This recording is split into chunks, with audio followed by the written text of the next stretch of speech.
BJP ನಾಯಕರನ್ನ ಕಾನೂನು ಕುಣಿಕೆಗೆ ಸಿಲುಕಿಸಲು plan. ಕೇಸ್ಗಳ ತಡೆಯಾಜ್ಞೆ ತೆರವಿಗೆ ಮುಂದಾದ ಕಾಂಗ್ರೆಸ್ ವಕೀಲರ ಜೊತೆ ಮಹತ್ವದ ಚರ್ಚೆ ನಡೆಸಿರುವ ಸಿಎಂ.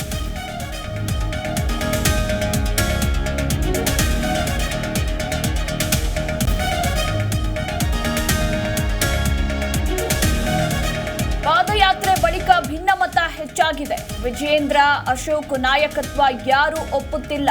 ಇದು ಬಿಜೆಪಿ ವರ್ಸಸ್ ಬಿಜೆಪಿ ಎಂದ ಪ್ರಿಯಾಂಕ್ ಖರ್ಗೆ.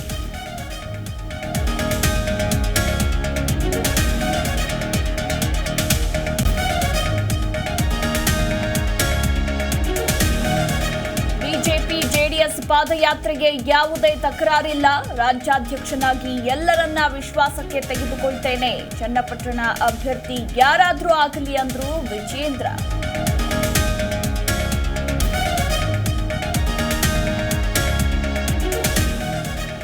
ಚಾಮುಂಡಿ ಕ್ಷೇತ್ರ ಅಭಿವೃದ್ಧಿ ಪ್ರಾಧಿಕಾರಕ್ಕೆ ವಿರೋಧ ವಿಚಾರ. ಪ್ರಾಧಿಕಾರ ಮಾಡುವ ಉದ್ದೇಶ ಅಭಿವೃದ್ಧಿ, ಕಾನೂನಾತ್ಮಕವಾಗಿ ಏನಾಗಲಿದೆ ನೋಡೋಣ ಎಂದ ಪರ.